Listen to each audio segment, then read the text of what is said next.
Pra gente, como que está o atual cenário da criminalidade aqui em Juiz de Fora? Bem, nós trabalhamos aí com o conceito de crime violento. Crime violento é um conjunto de crimes onde está inserido o crime de homicídio, o crime de roubo, o crime de estupro e o crime de sequestro e cárcere privado, ou seja, crimes que a gente entende que mais impactam, que mais causa trauma na sociedade, na vítima, né? Em relação a esse crime violento, em 2022, Juiz de Fora apresentou 460 desses crimes e de janeiro a 16 de julho de 2023 e em 2023 420, ou seja, de 2022, de 1 de janeiro a 16 de julho de 2022 comparado com 2023, houve uma redução de 8,70.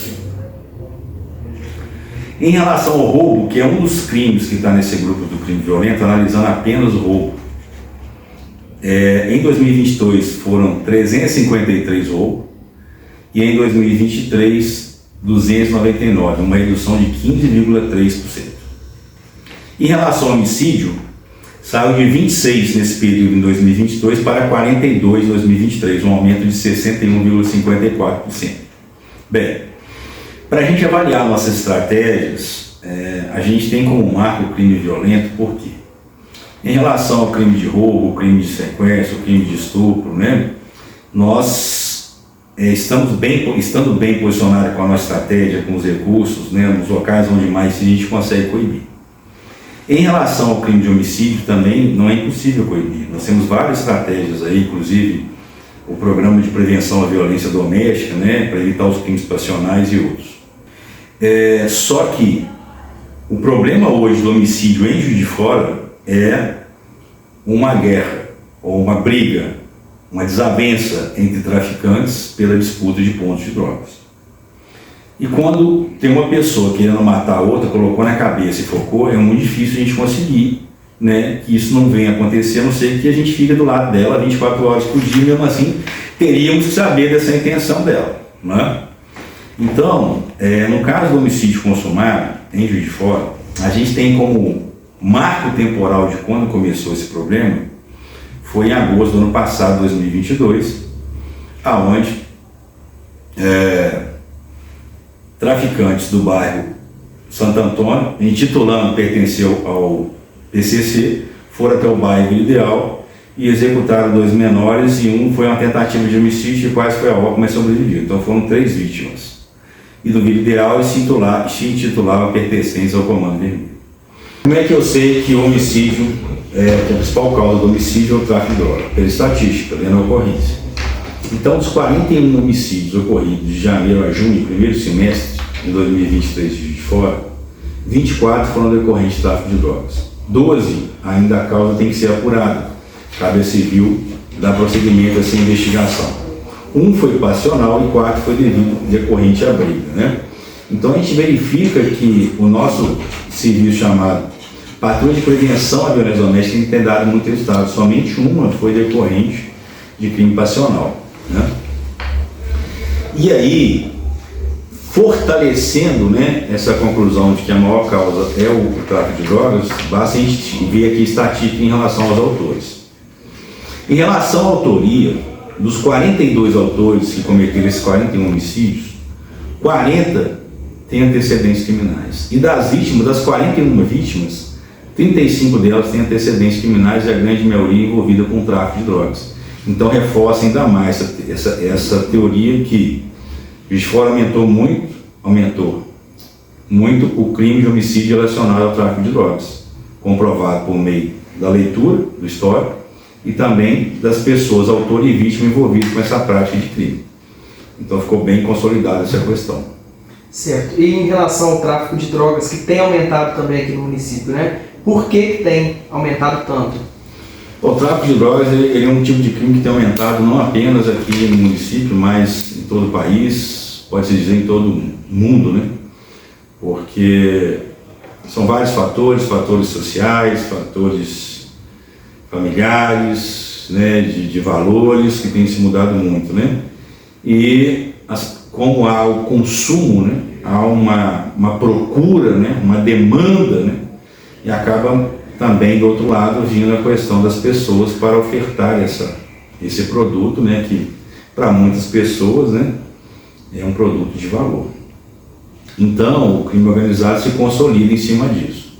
Em relação ao Brasil, né, na verdade existe uma teoria, né, foi desenvolvida por Gary Becker, um economista americano, ganhou o prêmio Nobel em 92, chamada Teoria Econômica do Crime. Essa teoria fala o seguinte, que o cidadão, né, o crime, a escolha de cometer o crime é uma escolha intrínseca à pessoa, independente de classe social. Tanto é que nós temos crime de colarinho branco. Né? Aquela ideia que o crime acontece porque a pessoa não tem dinheiro de subsistência, etc., já caiu por terra há muito tempo. Né? Eu mesmo nasci, fui criado num aglomerado, numa comunidade, vim de família muito humilde e optei por ter um emprego legal, né? E eu e várias pessoas. Na comunidade onde eu morava, 99% das pessoas eram trabalhadoras, eram honestas. Mas vamos lá. Essa teoria fala que a pessoa, antes de cometer o crime, ela vai ver custo e benefício. Qual o custo que eu tenho, se eu for entrar nessa prática, qual o benefício que eu tenho. Se o custo for maior que o benefício, a tendência é diminuir o crime. Se o custo for menor do que o benefício, ou seja, o benefício é bem maior do que o custo, a tendência é aumentar o crime naquela cidade, naquele país, naquela região. Então, hoje, né, esses estudiosos dizem o seguinte, que Gary Becker também falava que a pena do crime, o custo do crime tem que ser dissuador e tem que ser incapacitante. Por custo do crime, você considera a arma que a pessoa tem que comprar, o carro que ela tem que comprar para atividade criminal, né? O tempo que ela vai ficar presa, isso tudo é o custo do crime. E ele vai ser dissuador se for maior ou menor. E incapacitante por quê? Incapacitante, o que é o ideal? É quando a pessoa for presa, ela ficar realmente isolada, sem condição de continuar administrando a capacidade dela de dentro do estabelecimento prisional, e os bens que ela adquiriu de forma ilegal serem sequestrados pelo Estado. Só que em nosso país, cada vez mais, a gente vê o quê? Essa pena que está prevista no Código Penal, na prática, a pessoa ficar em regime fechado é muito pouco tempo, porque vem as progressões de regime. Até quando se criou a lei dos crimes hediondos, que inicialmente não haveria progressão, depois houve entendimento que deveria ter, que era incondicional. Então hoje nós vemos pessoas que cometeram homicídio aí, sendo réu primário, condenado a 6 anos, cumpre 2, um roubo, que colocou a arma na cabeça de alguém, condenado a 5 anos, cumpre 10 meses, né? Fora as saidinhas temporárias, né? E incapacitante, a gente vê aí pessoas de dentro dos estabelecimentos prisionais, coordenando atividades criminosas, encomendando e determinando massacres, encomendando e determinando homicídios, e continuando com os seus bens, com o seu status de bem, né? Quando sai da cadeia lá cheio de advogados, quando advogados de renome, tendo dinheiro para pagar, quando sai da cadeia em carros luxuosos, né, morando em condomínios de luxo, ou seja, ostentando, né, e essa ostentação ostenta que o crime vale a pena, dá o recado para aqueles mais fracos que o crime vale a pena, dá o recado que eu cometi o crime, fiquei pouco tempo preso e estou com todos os meus bens, então vou continuar na atividade criminal. E aquela pessoa de cabeça fraca que está namorando o crime, acaba se sentindo motivado. E lá do outro, se você tiver a pessoa que é presa, na medida do mal que ela causou, realmente ficar presa, e quando for presa, se tomar todos os bens dela, ela ficar no zero, né, e realmente ficar incapacitante, sem visita íntima, né, com poucas visitas, e sem comunicação para continuar administrando a organização criminosa, com certeza vai diminuir muito. Isso é em vários estados, em vários países, tem comprovação disso daí. E, do outro lado, quando há um afrouxamento da penalização, há uma tendência de aumento do crime. Então esse é o cenário do sistema de justiça criminal brasileiro. Mas a Polícia Militar não desanima, né? Nós não desanimamos, continuamos prontos. O que nós temos feito em Juiz de Fora? Estamos fazendo uma operação ocupação, ou seja, sabedores que a pessoa quando coloca na cabeça que ela quer matar o outro, ainda mais já sendo reincidente no mundo criminal, já tendo várias passagens, muitas das vezes até pertencente a quadrilhas e organizações. É difícil a gente conseguir segurar isso, né? A gente tem que trabalhar com inteligência de polícia, a gente tem que trabalhar, né, realmente com inteligência, usando meios tecnológicos. E enquanto a gente faz esse trabalho, a gente está fazendo a ocupação de alguns bairros. Nós estamos ocupando atualmente o bairro Santo Antônio, o bairro Vila Ideal, que é os dois bairros onde começou esse problema, ocupando o bairro Bela Aurora e Sagrado Coração, ocupando também é o bairro ali entre a divisa entre Parque das Torres e o bairro Jockey. Logicamente que nos outros bairros também fazendo policiamento preventivo. E com isso, fruto dessa estratégia, vou dar um exemplo.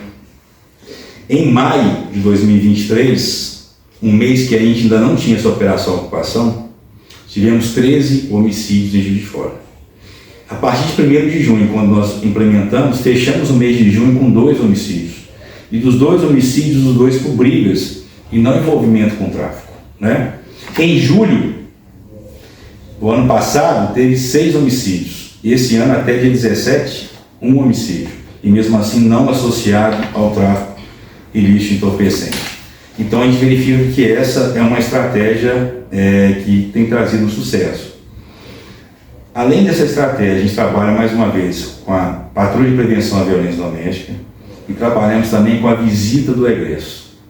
É comprovado estatisticamente que quando há essas saidinhas, né, a gente consegue verificar que o crime tende a aumentar, e inclusive sendo cometido por próprios cidadão infrator que foi beneficiado com a saidinha. Nós temos inclusive estatísticas disso bem comprovadas. Então o que a gente faz? A Polícia Militar vai e faz a visita desses egressos, né, para ver se estão cumprindo aquelas medidas, e se não estiver cumprindo essa medida, a gente oficia para o juiz que cancela essa saidinha, ou então cancela o regime aberto, então cancela a liberdade provisória, justamente para evitar que esse cidadão volte a cometer novo delito. Então esse é o cenário hoje. Nós estamos mais uma vez, desde a Operação Ocupação, saímos de 13 homicídios em maio, para 1 homicídio em junho, 2 homicídios em junho e agora 1 homicídio em julho. E paralelamente a isso, nós estamos trabalhando com o Serviço de Inteligência Policial e podemos dizer que nós temos expectativa de colher bons frutos esse ano.